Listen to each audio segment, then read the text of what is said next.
بسم اللہ الرحمن الرحیم۔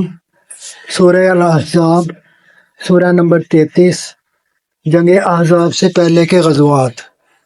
ان میں سے اولین اقدام وہ تھا جو جنگ احد کے فوراً ہی بعد کیا گیا۔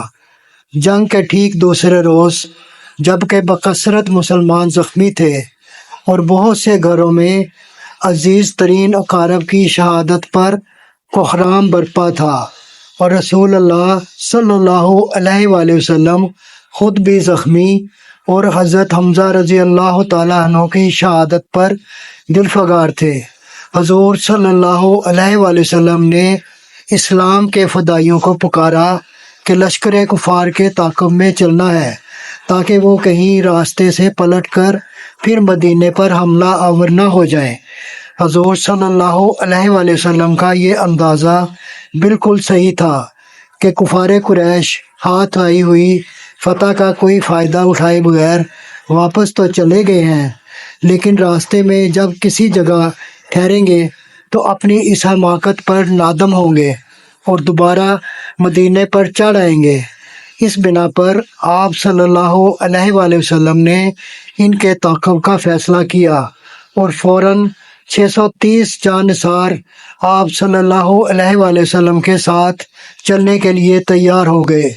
مکہ کے راستے میں جب حمزہ الاسد پہنچ کر آپ صلی اللہ علیہ وآلہ وسلم نے 3 روز تک پڑاؤ کیا تو ایک ہمدرد غیر مسلم کے ذریعے سے آپ کو معلوم ہو گیا کہ ابو سفیان اپنے 2978 آدمیوں کے ساتھ مدینے سے 36 میل دور ٹھہرا ہوا تھا، اور یہ لوگ فی الواقعہ اپنی غلطی کو محسوس کر کے پھر پلٹ آنا چاہتے تھے، لیکن یہ سن کر ان کی ہمت ٹوٹ گئی کہ رسول اللہ صلی اللہ علیہ وآلہ وسلم ایک لشکر لیے ہوئے ان کے تعاقب میں چلے آ رہے ہیں۔